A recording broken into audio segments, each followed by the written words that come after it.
Okay, I think I need to take a little video before I completely disassemble this. So I removed that bolt that holds these arms on. If I'm looking at this correctly, this is what it looks like. I had this arm, which would be facing that direction. Facing that direction. I got another one facing that direction. They're all facing that direction. Then I got this spring thing that pops off, and I'm assuming it's a mirror of what I got here. So this is what it is here, where they come, but they face out. They got this little spring notch in there.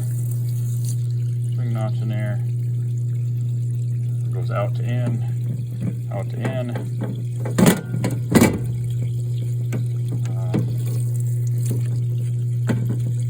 Out to in, and I assume a little too late to assume. I assume that goes like that, and this must face also